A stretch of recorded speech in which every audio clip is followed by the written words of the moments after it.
No programa de hoje, nós vamos receber a consultora internacional do Banco Interamericano, coordenadora executiva do projeto IVA no século XXI, do Núcleo de Estudos Fiscais da Fundação Getúlio Vargas de São Paulo, diretora de cursos da York University no Canadá. Ela também tem doutorado pela Universidade de Sorbonne, em Paris, e foi professora de Direito da FGV Rio e consultora do IPEA e Banco Mundial. Eu recebo Melina Rocha. Melina, além de consultora internacional do Banco Interamericano, você também é coordenadora executiva do projeto IVA no século XXI da Fundação Getúlio Vargas de São Paulo e diretora de cursos da York University no Canadá. Além disso, foi consultora do IPEA e também do Banco Mundial. Por que você decidiu-se, dedicar-se à causa da reforma tributária? Bom, eu, na verdade, comecei a estudar a reforma tributária desde o meu mestrado, que eu fiz na França, tanto o meu mestrado quanto o doutorado, e eu me propus a estudar a reforma tributária porque eu queria entender por que as tentativas anteriores de reforma tributária que a gente teve no Brasil, desde a Constituinte de 88, passando pelo governo Fernando Henrique e pelo primeiro governo Lula, por que elas não foram aprovadas? Porque a gente teve essas tentativas que a gente está discutindo antes, exatamente o mesmo modelo proposto, que é o modelo do IVA anteriormente, e elas nunca foram aprovadas. Então, o meu interesse começou por essa pergunta, e aí dessa pergunta surgiu a minha dissertação de mestrado, que foi sobre o assunto, sobre os grupos de interesse em torno da reforma tributária, e a minha tese de doutorado, que eu defendi também sobre esse tema, tentando explicar por que as tentativas de reforma tributária não foram aprovadas nos governos anteriores. Então, esse veio meu interesse. A partir da minha tese de doutorado, eu comecei a estudar mais as propostas em termos de modelo do IVA, porque como eu estudei na França, fiz meu mestrado e doutorado lá, a França foi o primeiro país do mundo que implementou esse sistema que a gente está tentando implementar na reforma tributária, que é o modelo IVA. Então, eu pude aprender da fonte, do primeiro país e da União Europeia como um todo, como que funciona esse modelo, e comecei a me dedicar mais ao estudo do modelo em si, principalmente em federações, porque eu acho que o Brasil ele é peculiar nesse assunto, porque é uma federação. Então, eu me dediquei mais à implementação do IVA em países federativos.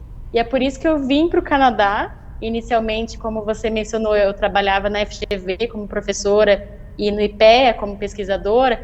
Então, eu vim para o Canadá para estudar o IVA canadense, porque o Canadá é uma federação muito parecida com a do Brasil, uma federação grande, uma federação que distribui a tributação do consumo entre o governo federal e as províncias. Então, tem muitas características parecidas, e é por isso que eu vim para o Canadá para estudar o modelo canadense. Melina, eu queria que você contasse um pouquinho da sua carreira para quem está nos assistindo, quem está nos ouvindo. Você passou pelo CECIF, passou pelo Banco Mundial, passou pelo IPEA, só instituição de primeira linha, e agora está como consultora internacional do Banco Interamericano. Conta um pouquinho para a gente essa sua trajetória.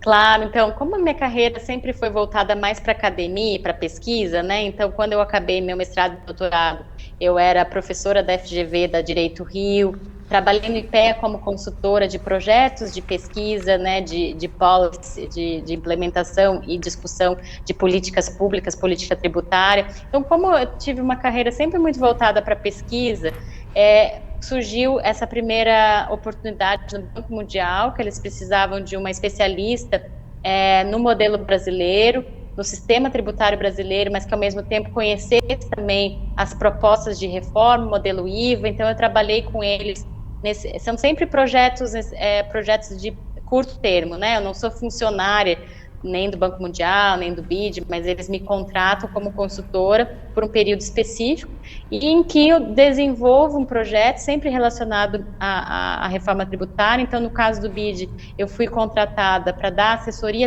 técnica às discussões que estão tendo, principalmente um apoio ao governo federal, e aí todo tipo de apoio, desde você discutir modelos internacionais de IVA e propor certas regras ao modelo brasileiro, de fazer com que haja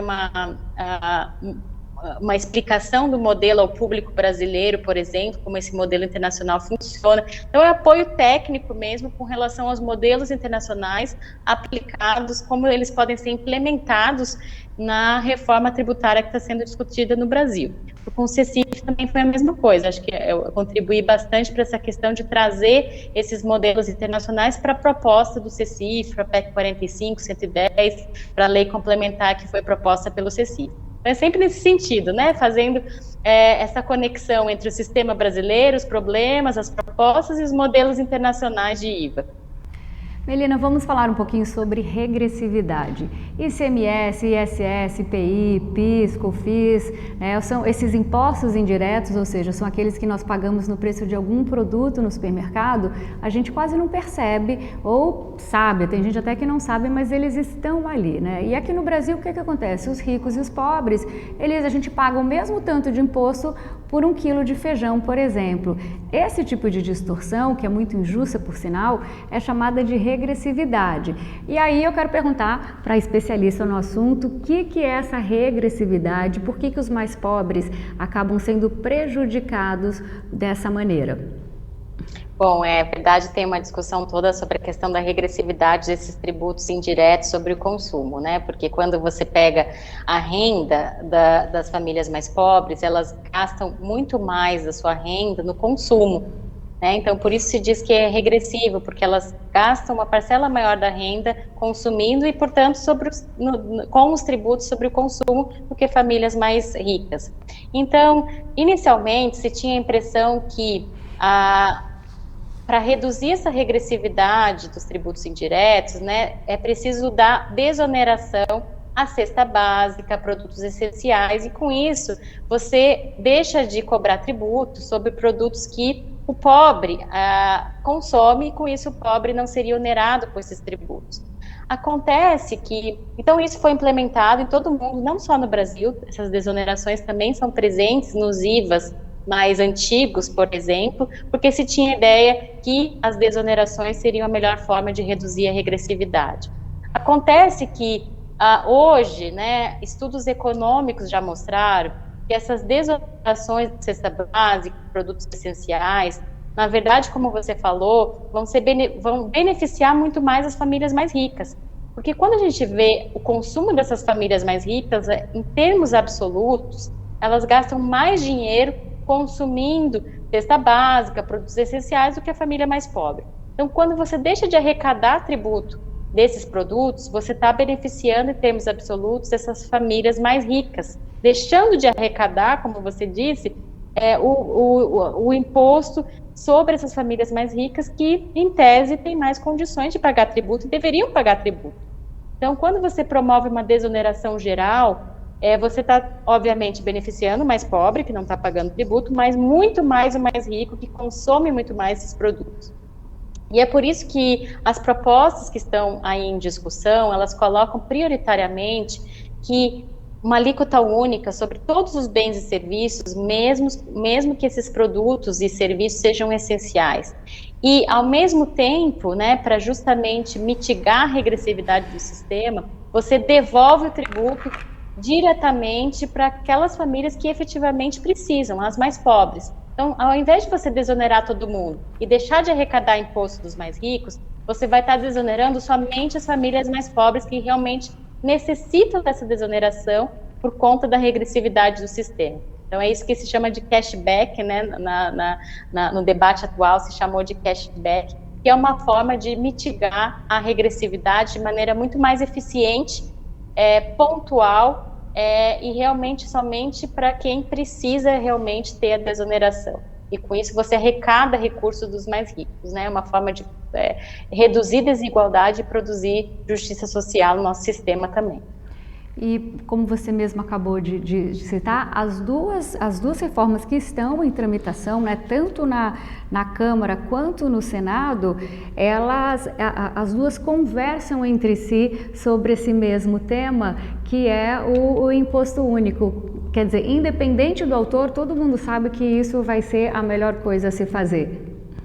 Isso, exatamente, né? Porque nós temos hoje no mundo, né? Os países do mundo são 193 países pela ONU, né?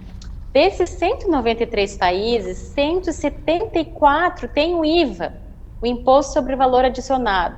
Então, vejo, quase 90% dos países do mundo adotam esse modelo. Esse modelo é visto como unanimidade pelos especialistas como o melhor modelo para tributar o consumo, porque é o tributo que menos cria distorções, menos cria complexidade, menos tem litígio, por isso que ele é adotado em tantos países do mundo. Melina, como nós estamos em TV aberta, eu sei que tem muita gente que não entende, ainda não entendeu. Eu queria que você explicasse mais um pouquinho o que é o IVA, porque a gente sempre ouve, é o imposto único, né? A candidata Soraya é o imposto único, então explica o que é o IVA, por que ele tem que vir aqui para o Brasil, por que a gente quer adotar a metodologia deles, porque afinal quem nos assiste tem que entender a mudança da reforma. Claro, então o que é o IVA, né? E por que ele é chamado, às vezes, de imposto único? Porque, na verdade, ele vai substituir todos os atuais tributos que a gente tem sobre o consumo, como você mencionou, ICMS, ISS, PIS/COFINS, IPI.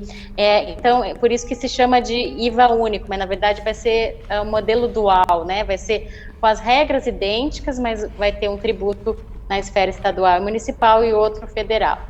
Lembrando que esse tributo único que você fala, imposto único, ele é um pouco diferente do que foi proposto pela candidata Soraya, que eu acho que ela propunha algo mais semelhante a CPMF, né? Um tributo único sobre transações financeiras, então é um pouco diferente. O IVA, o que ele funciona? Ele é como se fosse um ICMS, né, em que ele tributa a operação, mas ele tem uma base mais ampla do ICMS, né? Então ele conjuga tanto o ISS quanto o ICMS, tanto mercadorias como serviço. Então ele tributa ao mesmo tempo mercadorias, serviços, software intangível, tudo também que não necessariamente seja definido como mercadoria ou serviço. Então tem uma base ampla, começa por aí. Mas ao mesmo tempo que incide sobre toda operação com bem, serviço, tangível e intangível, também admite que o comerciante, fornecedor do produto, tome crédito do imposto que ele pagou sobre os seus insumos. Então, tudo que ele adquiriu, por exemplo, energia elétrica, né, para sua fábrica, todos os equipamentos da fábrica, todos os insumos para fabricar determinado produto, ele pagou tributo sobre aquilo. Esse tributo que ele pagou vai ser creditado amplamente do tributo que ele tem que recolher aos cofres públicos. Então, outra característica do IVA é essa não cumulatividade plena, de modo que toda e qualquer empresa que fabrique, que comercialize, que preste serviço, vai ter direito ao crédito amplo do imposto que pagou sobre os seus insumos, aquisições, desde a energia elétrica até o equipamento que é necessário para a sua produção, por exemplo. Então, essas características do IVA, ter uma base ampla e ter uma não cumulatividade plena. Melina, como é que os projetos que estão tramitando na Câmara e no Senado, eles enfrentam a questão da cumulatividade? Eles conversam entre si? Eu também gostaria de saber como é que vai ser feito a parte do crédito de maneira operacional.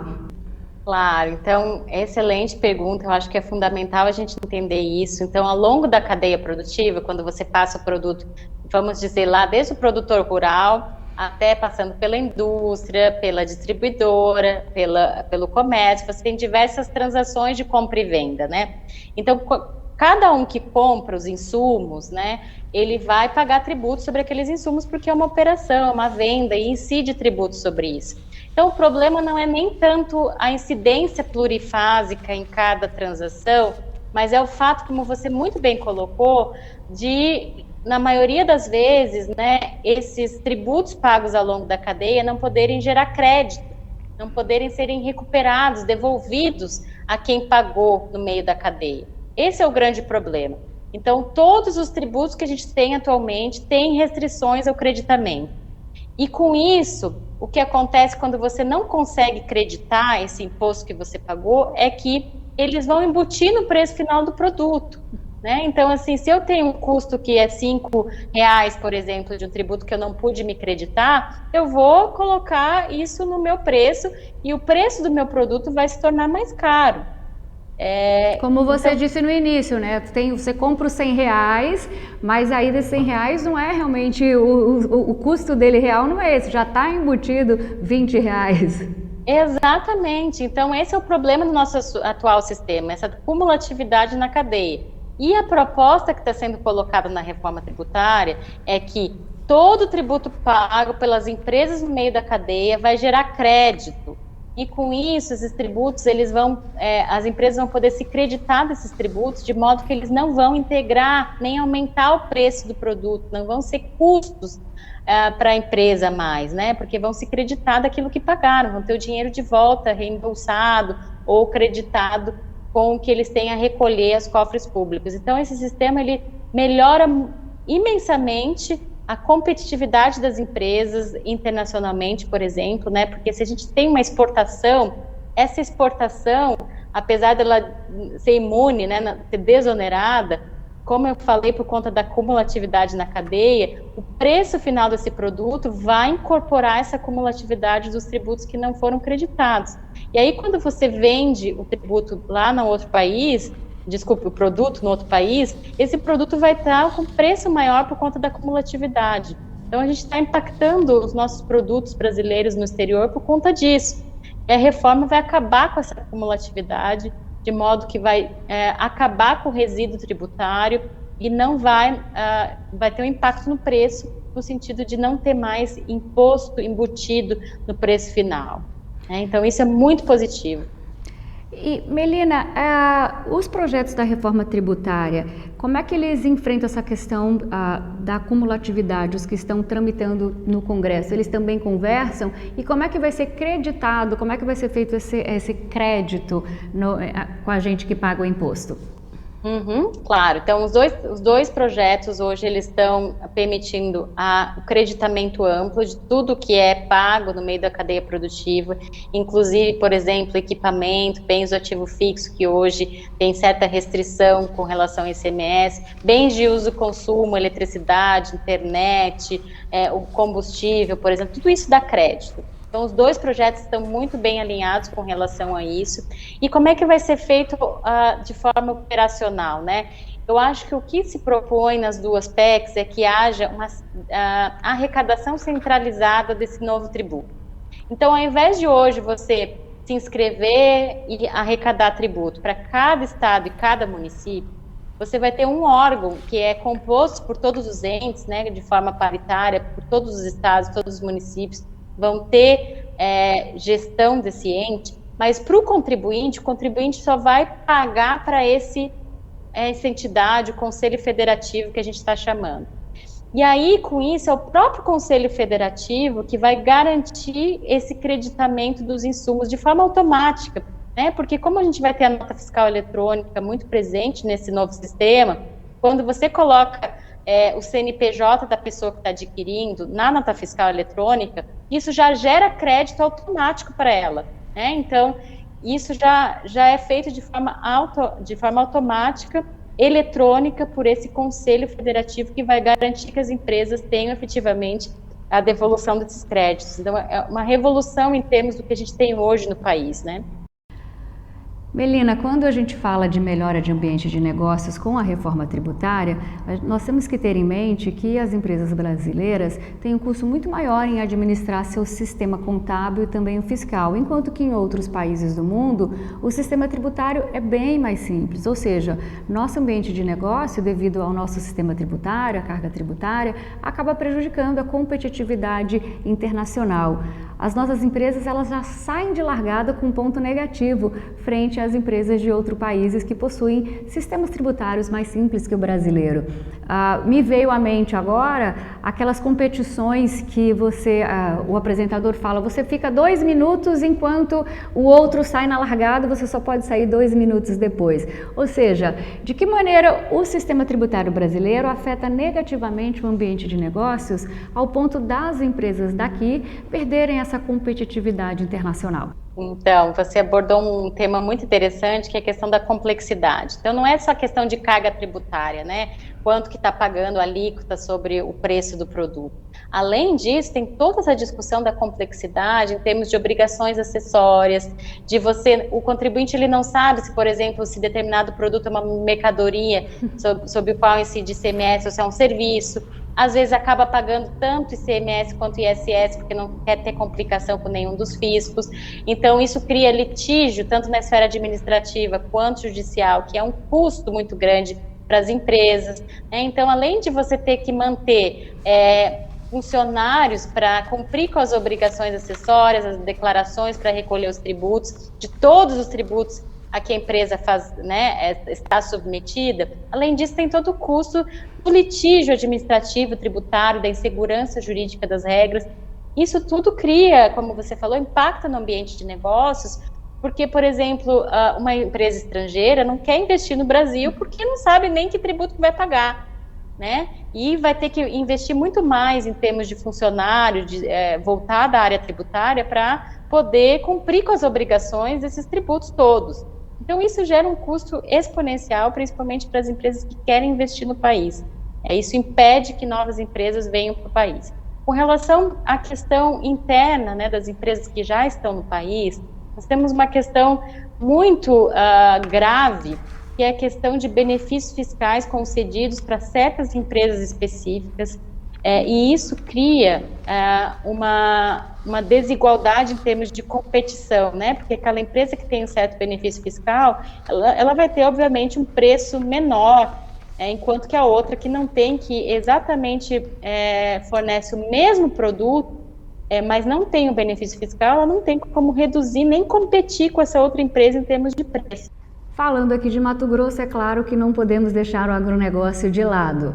O presidente da Frente Parlamentar do Agropecuário, o deputado Pedro Lupion, ele disse que o setor não pode ser prejudicado no momento da unificação dos tributos sobre o consumo, proposta pela reforma tributária da Câmara, a PEC 45/2019. Inclusive, ele criticou a visão de que a tributação no setor... Melina, você consegue explicar para a gente como é que o produtor rural hoje é taxado e o que vai mudar se aprovada a proposta da reforma tributária que está em análise? Claro, então hoje o produtor rural ele tem acesso, principalmente o pequeno produtor rural, a pessoa física, ele não é tributado, por exemplo, pelo PIS e COFINS, que o PIS e COFINS ele só se aplica a empresas, a pessoas jurídicas, e tem uma série de benefícios tributários para o ICMS também. Então, há sim hoje um sistema mais benéfico para o produtor rural, principalmente produtor rural pessoa física, mas a reforma tributária ela não vai impactar nem prejudicar esses pequenos produtores rurais. Por mais que se proponha que todo mundo seja tributado, como eu falei, essa tributação, a arrecadação dos tributos vai ser uma maneira muito simplificada. A única obrigação acessória que tanto os produtores rurais como qualquer empresa vai ter é emitir a nota fiscal. Então, você pode emitir a nota fiscal até do celular, por um aplicativo, por exemplo, mas a declaração em si, ela vai ser automatizada e o produtor rural vai ganhar, porque hoje, como ele não está dentro do sistema, ele paga tributo nos insumos, mas não pode se creditar de nada. Então, ele está tendo um ônus tributário que está, como a gente falou, recaindo no preço do produto dele, por conta dele não ter direito ao creditamento do imposto pago sobre os seus insumos, que com a reforma vai ser muito benéfico para ele estar no sistema para justamente poder se creditar do imposto pago em todos os tributos. E ainda assim há uma sinalização política, dos deputados do grupo de trabalho, de ter algum tipo de benefício tributário em termos de simplificação do sistema para pequeno produtor rural, que eu acredito que pode ser adotado na reforma, como foi sinalizado politicamente. Então, assim, com relação ao produtor rural em si, não vai ter impacto negativo, não precisa ficar com medo, pelo contrário, vai ser um sistema super simples e muito mais benéfico. Com relação aos produtores maiores que exportam, por exemplo, o sistema vai ser muito mais benéfico, porque eu acho que um grande problema desses produtores são os créditos acumulados. Como eles exportam e a exportação é desonerada, eles têm muito crédito acumulado de tributo ICMS, PIS, COFINS, e esses créditos não são devolvidos ou demoram muito tempo para serem devolvidos, e isso também gera custo para esses exportadores, né? Com a reforma tributária e essa arrecadação centralizada, eletrônica, automatizada, a ideia é que esses créditos acumulados de exportadores sejam devolvidos em um período muito curto de tempo, né, em semanas, muita gente fala em dias, mas se acredita que em menos de um mês isso vai ser devolvido. E isso é fluxo de caixa, é dinheiro no bolso do produtor, né, e que hoje não vê a cor desse dinheiro, né, ou demora muito para ver a devolução de crédito acumulado. Então, acho que a reforma é muito positiva para o agro, apesar de ter, obviamente, esse receio por parte do setor de como vai funcionar o sistema. E como a influência da bancada ruralista na Câmara dos Deputados e também no Senado Federal pode impactar o processo de aprovação e as possíveis alterações na proposta da reforma, né? Quais são os principais argumentos e também as demandas apresentadas por essa bancada e como é que isso pode, de fato, se é que pode, afetar o resultado da reforma? Bom, com relação à influência da bancada ruralista na discussão e aprovação da reforma tributária, eu tenho visto que até por conta da pressão, né, justamente dos produtores rurais e do setor, tem tido uma pressão muito grande para que esse setor ele tenha um tratamento benéfico, um tratamento diferenciado, com alíquotas provavelmente reduzidas, e que isso seja incluído na reforma tributária. Como eu falei, eu acho que o setor vai ser muito beneficiado, que mesmo a desoneração da cesta básica, que é uma pauta que eles são a favor, né, de continuar a desoneração da cesta básica e contra a implementação de uma alíquota única. Eu acho que mesmo a desoneração personalizada através do cashback é uma forma, como eu já falei antes também, de evitar o aumento do preço, principalmente para os mais pobres. Então, assim, eu não vejo nada que prejudique, realmente, como pesquisadora, né, eu não vejo nada que prejudique o setor agro, mas é normal que haja essa pressão do setor e da bancada ruralista, porque hoje, justamente, eles têm muitos benefícios, tratamentos diferenciados, e é normal que, politicamente, eles queiram manter esse tipo de benefício dentro da reforma tributária. Agora, os representantes do setor de comércio e serviços, eles apresentaram resistência às propostas de reforma tributária, argumentando que as mudanças podem alterar suas atitudes e também elevar os custos operacionais. Essa resistência, claro, é motivada pela preocupação de que o novo sistema possa resultar num aumento da carga tributária para o setor ou então numa redistribuição desfavorável das obrigações fiscais. Quer dizer, no fundo, o setor tem medo de ficar com a fatia maior da reforma. Melina, você acha que essa preocupação faz sentido, na sua opinião? Qual o motivo de tanta resistência das associações comerciais em relação às propostas? Bom, eu acho que primeiro a gente precisa ter em mente que o nosso sistema é extremamente desigual em termos de tributar muito menos os serviços do que produtos, mercadorias. Então não faz sentido nenhum determinado produto, ou energia elétrica, internet, que hoje é um bem que todo mundo se utiliza, ter mais tributado, por exemplo, que alguns tipos de serviços que são só consumidos por famílias mais ricas. Então a gente tem que ver do contexto do que é hoje o nosso sistema tributário. Hoje é um sistema tributário desigual. Então, quando você tributa tudo igualmente, é normal que haja uma redistribuição da carga tributária, né? Porque hoje o que é muito tributado vai ter uma tributação diminuída. Agora, o que é subtributado, que é tributado com alíquotas menores, obviamente vai passar a ter uma tributação igual aos demais produtos e mercadorias. Então, é normal que haja uma distribuição, mas é preciso a gente ver com muito cuidado, especialmente o setor de serviços. Por quê? Porque o setor de serviços, uma grande parte, eles prestam serviço no meio da cadeia para outras empresas. E esses prestadores de serviço no meio da cadeia vão ser beneficiados com a reforma.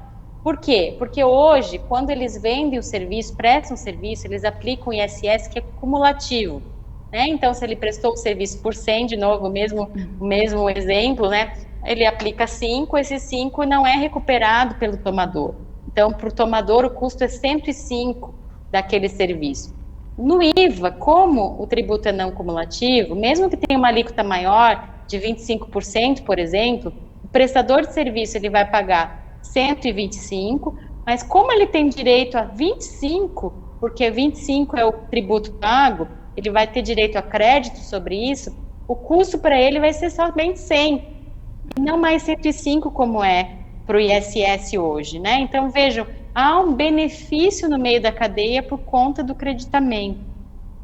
Então, o que poderia ser potencialmente impactado são aqueles prestadores de serviço para o consumidor final, né, para as pessoas, já que elas não têm o creditamento. Mas aí a gente precisa ver que 90% de prestador de serviço para consumidor final está no Simples ou no MEI. Então, esses dois sistemas não vão ser modificados pela reforma tributária. Então, esses prestadores que potencialmente poderiam ter algum aumento de carga no serviço que eles prestam, a maioria deles está no Simples e no MEI. Então, veja, só 10% realmente dos prestadores de serviço para consumidor final que podem ser potencialmente impactados.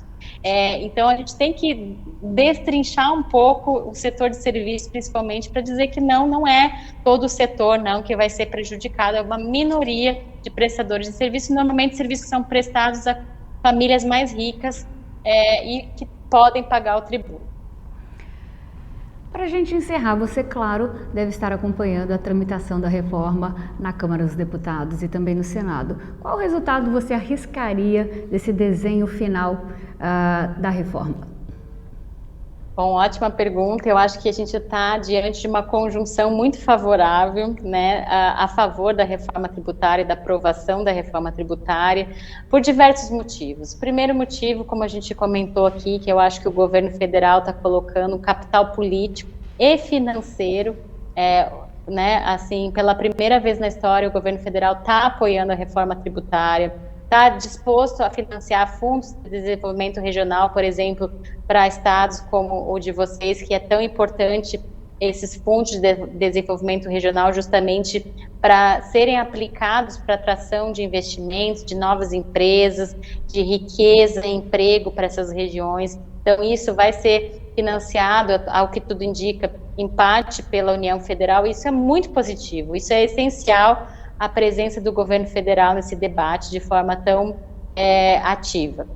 Por outro lado, a gente tem também a maior parte dos estados apoiando pela primeira vez também na história a reforma tributária, a passagem da origem para o destino, ainda como a gente comentou, alguns pontos a se trabalharem no debate político, mas eu acredito que são pontos que não impedem a aprovação da reforma. Nós temos também alguns setores colocando no debate que eventualmente terão carga tributária, eventualmente querendo alíquotas diferenciadas, mas eu acho que isso politicamente é fácil de ser resolvido. E nós temos principalmente um debate político, acadêmico, profissional, de especialistas, muito amadurecido com relação à reforma. Né? Então, a gente tem muitas pessoas com muito conhecimento, transmitindo esse conhecimento, como você bem mostrou aqui na sua entrevista, um conhecimento altíssimo sobre o que está sendo proposto. E, assim, eu acho que nós estamos amadurecidos em termos de debate político, debate na sociedade e entre os entes federativos, e por isso eu vejo de forma positiva essa reforma tributária sendo aprovada ainda esse ano, tanto na Câmara quanto no Senado. Mas vamos acompanhar aí os próximos capítulos do debate político. Milena, eu quero agradecer a sua presença, agradecer essa aula, né, tão didática para a gente sobre um assunto tão importante que é a reforma tributária, e volte quando quiser sobre outros assuntos. Eu sei que você tem muito a contribuir aqui conosco. Eu que agradeço imensamente, é uma imensa honra participar desses eventos, entrevistas com vocês. Muito obrigada pelo convite, novamente estou à disposição. E a você que nos acompanhou, obrigada pela companhia e continue ligado na programação da TBO, a TV que você se vê.